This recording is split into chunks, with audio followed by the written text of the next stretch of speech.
Well, first of all, I'd like to introduce myself. I'm Keith Muir from the Colong Foundation. I've been director of the Colong Foundation for about 35 years or so.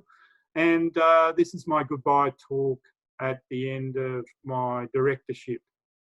And first of all, I'd like to acknowledge and pay my respects to the Aboriginal and Torres Strait Islander past, present and emerging elders on whose country we are meeting. So I'm going to talk about my wilderness life, and my experiences boil down to essentially three simple points. Success in campaigning came from conservation groups working in partnership on agreed goals, through making opportunities out of any event that came along, and by working as much as possible in a bipartisan manner with the major parties so that the gains stuck. So how good a job is this, right? Here we are in the Natai. I'm just heading off with my friends. I've got a nice big pat full of fresh food and goodies. And we're going down to MacArthur's Flat and we're going to have a great weekend. So this is one of the real pluses of working as a wilderness activist. You get to see these fantastic natural areas. So this is my CV. I don't really want to go through this in any detail. All I want to say is that I escaped from the Northern Territory, where I was a scientific officer up there for a couple of years, and returned to volunteer, first of all, at the Total Environment Centre in the Rocks, where I knew Milo Dunphy, and I sort of figured it would have a place for me and that I may be able to build a career if I could make a success at campaigning. So that led me to sort of look around and find something to campaign on. And the southern end of Royal National Park at that time was at risk of urban expansion on the public forested lands adjoining the national park, and also from pollution issues that were associated with the urban development around a town called Helensburgh, just to the south of the national park in the headwaters of the Hacking River. So I thought this is a great place to start. It's 1985. And that's what I did. So the first thing I did was set up the Friends of the Hacking River, which was the first of 6 groups. I worked as an honorary secretary. I wrote up a bit of a constitution, and the local groups, the Southern Sydney National Parks Association branch, the Illawarra National Parks Association branch, and the Helensburgh District Protection Society, and a number of plant groups got together and we formed this alliance. Our brochure was on the right there, Save the Royal from Urban Spoil, and yes, it was all very rhyming. But the bumper sticker on the left was our main fundraiser. What I'd do is on a weekend, I'd dress up in my old safari suit from the Territory and stand at the old defunct gate at bottom of Royal National Park and hand out brochures, and if anyone was interested, I'd sell them a bumper sticker. And that essentially raised enough money to run the campaign, and it was all very much a lot of fun.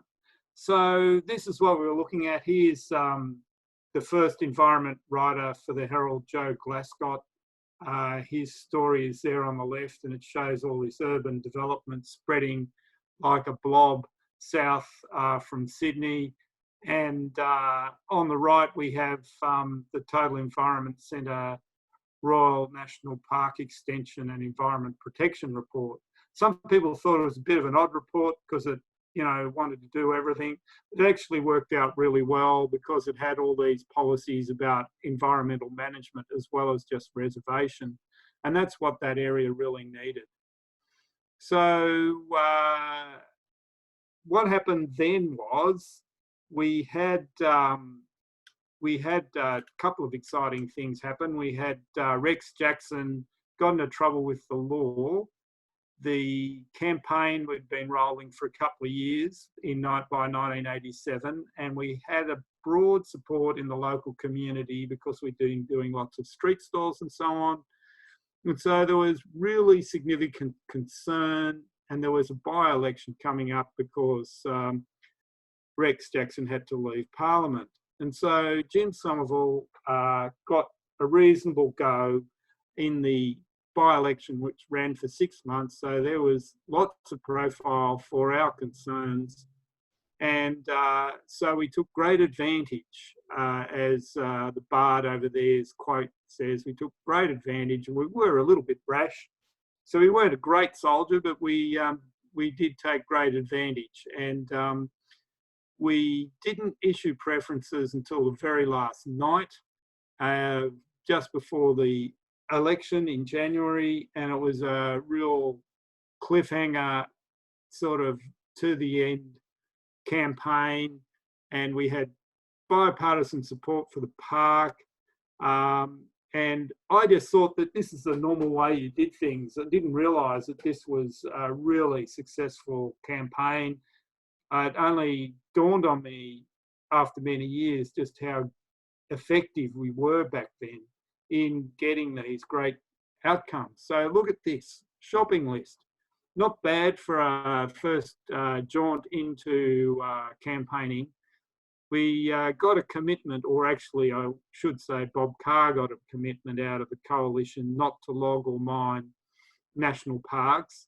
And that's a great thing. Bob Carr produced this brochure showing a clear fell in the southeast forest, and he just said, this is going to be your national park and if you vote Liberal. Anyway, they just dropped all idea of logging or mining national parks and promised never to do it. And then, look, we got park, rainforest, wonderful rainforest, 900 hectares of pure rainforest along the Hacking River, which is just great. We got a huge environment protection zone over the headwaters, over private land. We got $3 million to acquire escarpment land. We stopped the urban sprawl. We got the town connected to sewer, and we got this night soil, which, you know, is the unmentionable, that used to be in the backyard in a can, and it used to be dumped up at the tip. Well, we got rid of all that, and we also got a total catchment management plan, and we tidied up and stopped the car dumping at Bald Hill. So that was a really good outcome for what was a fairly tight campaign of 6 months. But it doesn't stop everything, and all the developers have to do is get one approval, and what was environment protection ends up being more urban development, and that's exactly what's happening now in Helensburgh, a big push there for more development, which is rather sad. But we still got the main gains and all the public lands into the park.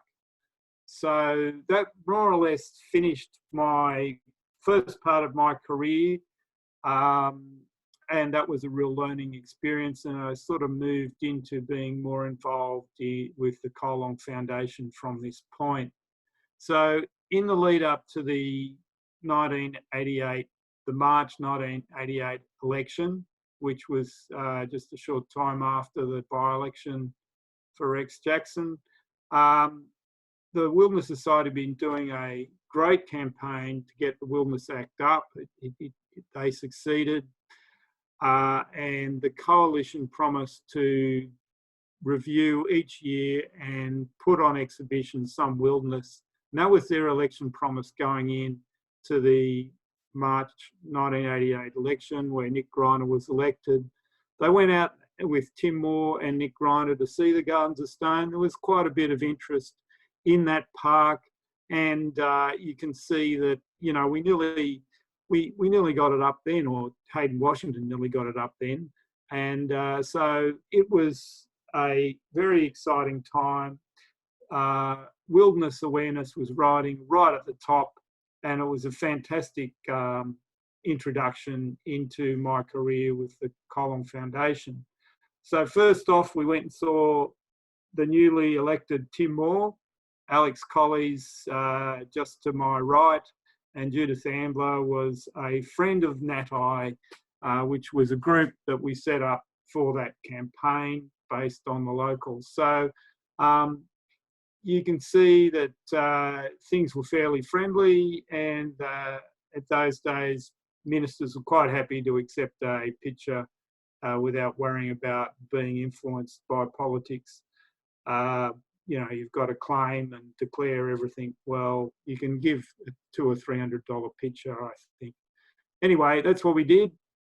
And then that's our campaign brochure on the right. You can see these wonderful endorsements. We had the National Party Planning Minister, or what would be the National Party Planning Minister, supporting it, and the future Premier, John Fahey, supporting it. We really did have a situation where we looked like we would get this park up. But more than 2 years later, we still didn't have the park, and the Education Minister, who was very green, named Dr. Terry Metherell, he got very frustrated and stepped out of the government. He was Education Minister at the time, so it was a very brave thing to do. And he became an independent and had the balance of power. So what he did, he introduced an National Park Bill, and the coalition government, the Greiner government, had no choice but to adopt it, because otherwise it would be passed by the opposition, and that would be very embarrassing. So then it looked all smooth sailing. You can see the bill's being tabled 3 weeks after it was proposed by Metherell, by Tim Muir. However, the proposal ran foul of the coal seam gas people. Amoco had an exploration licence. They threatened to ruin the state, literally, by trying to pull down their AAA credit rating and saying that the political instability in the state was so bad that it was impacting adversely on their business. So it was a very heavy-handed thing to do, and especially seeing they didn't own the resource, they just had an exploration licence. And it all calmed down after about a week or two, and the park was declared in December 1991 and became the first wilderness created in New South Wales. And there it is. What a wonderful park, a wonderful wilderness park, the NatI, completing the southern division of the Greater Blue Mountains Park Scheme by Miles Dunphy. So there's the Miles Dunphy connection back, like, with the Garrawarra. And that then led me into further campaigning on wilderness, naturally enough. Meanwhile, though, Terry Metherell was still in the Parliament, and the Labor Party introduced a bill in the lower house, an Endangered Species Interim Protection Bill, following on from a North East Forest Alliance court case where logging was declared illegal due to damage to threatened species. And as a result of that court case, this legislation was necessary to require and permit logging after environmental assessments. So this was done at a great rush, went from the lower house via Terry Metherell and Labor Party, not the government, to the upper house, and was passed. What a trick that was. So we then had our first endangered species legislation in New South Wales, but of course the loggers were apoplectic, and they introduced their own legislation, the Timber Industry Interim Protection Legislation, in 1992. Fortunately, Terry Metherell was still there for a little while longer, but he was not very well liked in Parliament because he was being called a rat every day by everybody, I suppose. Anyway, he was able to introduce into this logging bill to log old growth forest and wilderness moratoria to protect large tracts, but not all, of the old growth and wilderness in New South Wales. And so while these forest logging assessments were going on, there couldn't be any logging in these wilderness moratorium areas. And it also set a timetable for the wilderness exhibitions, which were promised way back in 1987 by the, then to become Griner government. So we managed to get a timetable of wilderness assessment rolling, and that enabled lots of exhibitions and lots of talk and lots of attention on wilderness in New South Wales. And I had to work very hard to get very large numbers of submissions on each area that went through this process. So by 1993, which is what, another year on, another Christmas present, another December decision. There were 11 areas to be decided, and the Premier Fay announced 350,000 hectares were going to be reserved.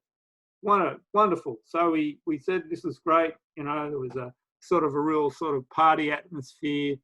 There was cake and tea and coffee, and the media and the conservationists and the Premier, and we were all smiling, and it lasted about 3 hours. And then Peter Cochrane and his cronies got very, very angry and said they'd leave the government unless there was a review, and that they would bring the government down. So that was the end of that. And there was a review done by the Surveyor General, who knew absolutely nothing about wilderness and was prepared to listen to farmers talking about pumpkin patches on river flats that were, farmed in the 50s as reasons for not declaring wilderness. And it was all very difficult. We had to engage in all that silliness. But even though we lost 2/3 of his Christmas present, and even though it embarrassed the Fay Liberal government, you have to remember that over 7 years, the coalition, in this terrible environment for them, with all this hostility from the rural backbench, was able to declare 650,000 hectares of wilderness. And that's a pretty good achievement, even by any standard. That's a lot of wilderness to declare in 7 years. So we're very pleased that happened, and that it shows a bipartisanship approach to wilderness conservation in New South Wales. However, what happened also was that Bob Carr censured Fay for his failure to deliver on his wilderness promises, and then he promised that he would save the wilderness. So that was really good for the wilderness campaign in a sense, because the Labor Party was in the ascendancy, but it wasn't very good for the coalition. So coming into the next election, Chris Harcher in 1994 had to improve the environment credentials of the coalition, and he did that by a park bill that was put forward, I think, by Clover Moore, if I'm right. And we tagged the Gardens of Stone to that proposal. And the Gardens of Stone proposal was essentially over the bits of wilderness or the bits of the Gardens of Stone which are not threatened by coal mining. So that's how we got the park up. So we got 15,000 hectares of the Natai or the Gardens of Stone reserved by this. So that's great. So, but we didn't get the state conservation area up. But what it did do is it upset the Labor Party no end, and they ended up opposing the Gardens of Stone, saying that it was going to wreck miners' jobs, although there wasn't a hectare of potential mineable coal in it. So this was just a pure political ploy by Carr and his local candidate, Mick Clough, to, smooth the way for them to hold on to the seat of Bathurst by pretending that, there was an issue with coal mining when there wasn't, and that was that's the way it's gone ever since, really. You know, it's sort of straw arguments about coal mining in the Gardens of Stone. But we did get this wonderful park. We got the escarpments and the pagodas along the escarpments and the valley, the wonderful sweeping valley floor over to Pantoni's Crown. And it was well worth the short, sharp battle to get that area reserved. So, as I said, the censure of John Fahey for breaking his wilderness promises led to a strong wilderness election in 1995, but unfortunately the coalition basically dropped the ball. They'd had enough of the backbench causing them havoc, and that left a very clear choice on wilderness and the 1995 election. You either supported wilderness and the Carr government, or you didn't get any wilderness, unfortunately. So there were 16 areas in the promise commitment from Labor, of which we ended up getting 14 and a half. The areas we didn't get were Pilliga and half of the Dewar Valley, but we got the lot nearly, and that was a fantastic thing, and it was well supported by all the groups except one who sort of thought that they couldn't trust Labor, and they were wrong. So we had another Green campaign in 1995. There was very much a strong focus on conservation. There was a large focus on forest conservation in that election. Carr was going to save the old growth forests and wilderness, and that was basically what he put forward as a major part of his campaign platform, and it was inevitably successful. So meanwhile, while all that's going on, Alec Colley is beavering away toward wilderness conservation and the Blue Mountains World Heritage. So this sort of is the other parallel thread of my career. It is the saving of the World Heritage area. So Alex started in 1985 on the wilderness campaign. By 1989, he'd commissioned Jeff Mosley to do a park proposal in the form of a book, which is on the right. It's called Blue Mountains for World Heritage. And there was other materials which identified the threats, what have you. And that's one of them is this map on the left, showing all the threats that needed to be addressed to get the area protected, you know, remove the sewage that was being discharged from the mountains and a number of other issues, garbage tips and what have you. So we tried to string together a number of issues like we did in the Royal National Park campaign, but on a much bigger scale for the Blue Mountains.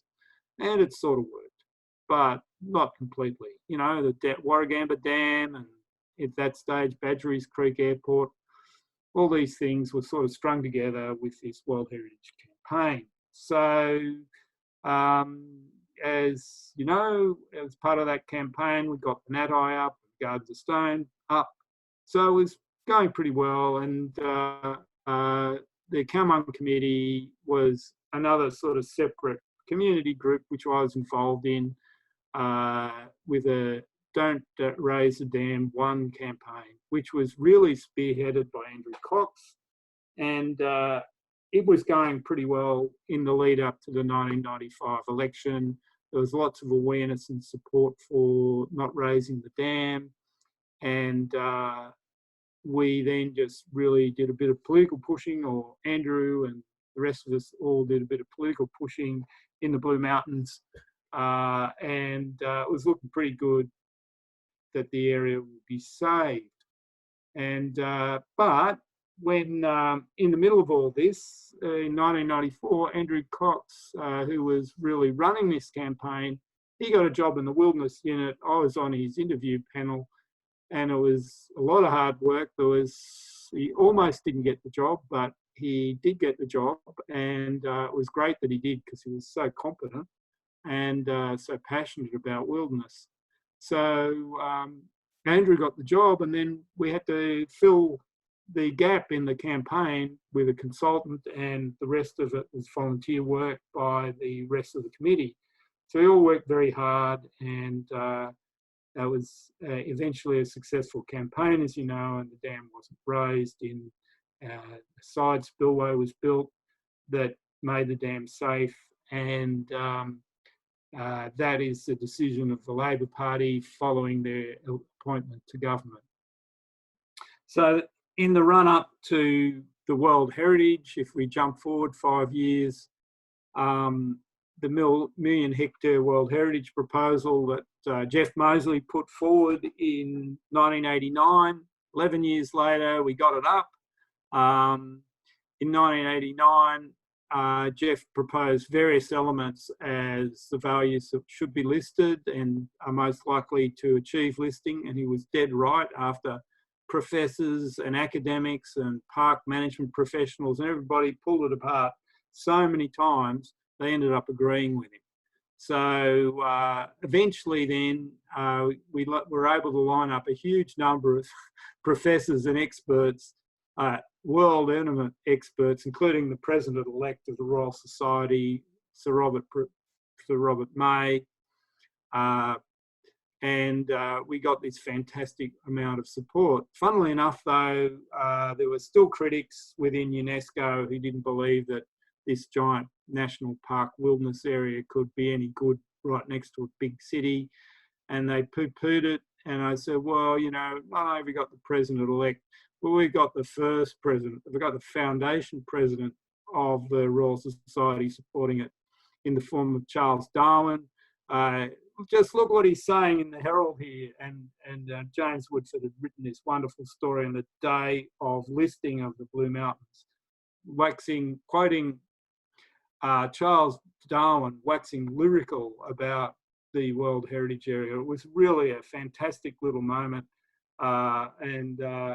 Everybody saw it was absolutely inevitable that the Blue Mountains would be listed, and the whole tone of the committee changed when this article came out, because it sort of seemed like an endorsement from the grave. And who could challenge Charles Darwin, for God's sake? So in 1948, the planners that introduced planning to Sydney in the form of a Cumberland Plan, they proposed a green belt. It was really close in. It was a good idea to have open space in the suburbs, but it was cut to pieces by the developers. But you know, this is really a crocodile Dundee moment, if you like.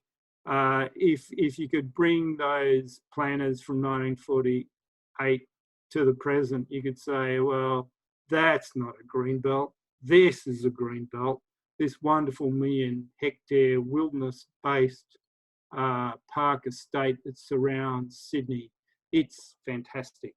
It's, you know, really puts Sydney on the map as the global bush capital, probably the only global bush capital in the world, with the best bushwalking in the world right around it. It's a fantastic resource, and everybody who knows it loves it to death.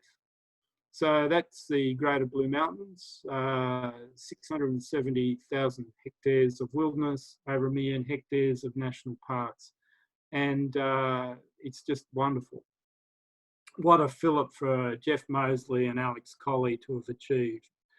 But at this stage, in 1999, 2000, the wilderness campaign and the forest campaigns were drawing to a close. But fortunately, we had this huge database on wilderness in New South Wales that enabled us to push forward with a whole new tranche of wilderness editions based on solid research, which enabled the Wilderness 2000 campaign and subsequent reservations of these wilderness editions that really consolidated the wilderness estate in New South Wales and brought it up over 2 million hectares. Again, it was really a bipartisan effort. You know, the coalition recovered somewhat from its bruising, and of course, there were elements all along that supported wilderness within the coalition. So without the World Heritage listing, you probably wouldn't have got the Growth as a wilderness. It's a little pocket battleship wilderness. Everybody who knows the Growth Valley and down the Growth River from the Blue Gum Forest would know and not question the fact that it is a wild and woolly place. It is certainly a wilderness, and but it had its critics, and it also had John Walmsley, who wanted to bring Bob Debus down because he wouldn't give this entire wilderness to him to build it as an earth sanctuary and fence the thing off and turn it into some sort of managed landscape. It was quite, he just became very belligerent, and double-page ads in the Herald, in the Blue Mountains Gazette, attacking Bob Debus, accusing him of killing all the endangered species, and so on and so on. And funnily enough, all this vitriol increased Bob Debus's vote at the subsequent election. So it just goes to show, if you are firm and keep consistent, then good things happen, and you get the growth, and politicians get happy because their vote goes up. The last wilderness being protected in the Greater Blue Mountains World Heritage Area is Yengo. Is a bit of a tale in Charlie, coming almost 10 years after World Heritage listing. It was a little bit cut up, but Mount Yengo itself is not listed in the World Heritage Area, but it's still a fantastic wilderness. It's rather gentle, pretty easily accessed. Water can be scarce in dry times, but after the fire that we had this year, you probably find this coming spring it'll just be blanketed with wildflowers, because I've been out there in times like this, and it is a wonderful park to enjoy. It's not all that demanding, but it's got a lot of wildflowers, boy. So the last big new wilderness declared was by Frank Sartor in 2010 or 2011 rather, and it was built out of the Dunphy Wilderness Fund. It called together 5 reserves into quite a substantial 35,000 hectare wilderness, there were significant additions by the acquisitions made by the Dunphy Fund. The Dunphy Fund, incidentally, acquired 70,000 hectares of wilderness over about 5 years, and really filled in many of the private enclaves that would have otherwise been management nightmares and made park management very difficult in many of our large parks. So it was a great achievement to have that fund. And for only 11 million, we got over 70,000 hectares of wilderness protected. So again, that is a great way for Milo Dunphy to be remembered. So again, Frank was instrumental in saving another bit of the Gardens of Stone, the Moogie Marramban State Conservation Area. This area is a bit like a Luna Park of heritage values. There's Welsh cave houses. People, Welsh oil shale miners lived in these little overhangs that they built up into houses for a number of years in very primitive conditions, and they enjoyed their time there, I guess. It was a very, very scenic spot, and it creates this opportunity for young children and grandparents to walk along a flat rail easement and discover these little stone houses in a really spectacular landscape. And it'd be, it's one of the real jewels in the Gardens of Stone, one of its many, many significant heritage features. So, of course, it's only small, it's only 3,000 hectares, and there's an awful lot more, 10 times more, that needs to be protected of the public forests on the Nunes Plateau and in Benbourne Forest. So it's still a job in progress. The last significant wilderness addition was by Robin Parker under the current Liberal administration, or its first incarnation, if you like.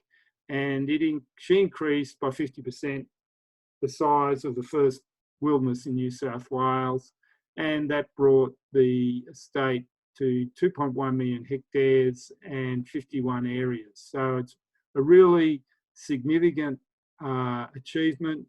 It's a bipartisan achievement, been achieved by persistent work. It's been a team effort with the forest activists, with the Colong Foundation, with all the environment groups working as a team. And that's why these areas exist. The compromises and the shape of these things really do reflect the bear pit of the democracy of the New South Wales Parliament.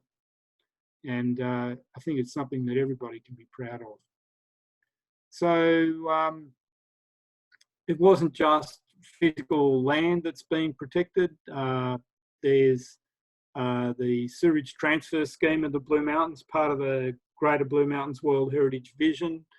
It was extended by Bob Debus, and after about 15 years of continuous capital investment by numerous political parties, we're able to get all the sewage out of the Blue Mountains, and this wonderful canyon, from being a sort of sewage bubble bath of laundry detergent and waste, was returned to a pristine condition, and the Gross was able to be listed as a wild river. So it was a wonderful outcome. You can see it looking wonderful there. I'm there with an environment writer, sort of bit of a junket for him. He could write up a nice story about how the Haddle Canyon had recovered. It's a kids' canyon, and it's a really great place on a summer's day. So that leaves the last campaign, the last phase of my career, which is the Gardens of Stone. And of course, you know, you get towards the end of your career and you really want to try the really tricky ones. So I took on the Gardens of Stone. It is the sum of all campaigns. It's SOMME. It's sort of trench warfare all the way. You've got fantastic, probably the best biodiversity and geodiversity in the state, but management is absent, and it's a great crying shame because it's so beautiful. So we believe that the Gardens of Stone can become a fantastic tourist resort through the vision of Destination Pagoda, which enables Lithgow to become the new Katoomba. All it has to do is restructure its economy, develop a tourism economy based on the outstanding natural values. The image on the left there, that's less than 10 minutes from Lithgow. These superlative scenic values that any regional community would kill for. Lithgow is yet to realise that this is a wonderful asset and that they could be the new Katoomba. And so that's the end of, that's sort of where we ended up. We perhaps will get a new park with Matt Keane. We've got a Destination Pagoda vision. We're just about to get an economic assessment which validates our previous estimates of its potential benefit to the regional community. And with imagination, restoration, investment and stopping the damage and political support, then we can reserve the Gardens of Stone and have a wonderful area, which will be really, really popular, I'm sure. And it really will give a big kick to public land visitation in New South Wales if it will be reserved. So I'm now heading off to be a wilderness investigation consultant, no longer director of the Colong Foundation. And I'll be investigating these areas that are now reserved and report on their condition and make recommendations for future management and further protection. So that's sort of what I'm doing. It's all, of course, about carrying the generations of wisdom forward. This is the young Jasper and a younger John and Chuni, and here we are at Red Rocks. There are cliffs and pagodas all around us. John and Chuni went through uni and got inspired to really enjoy the Blue Mountains, and now their children are too. And that's what really it's all about.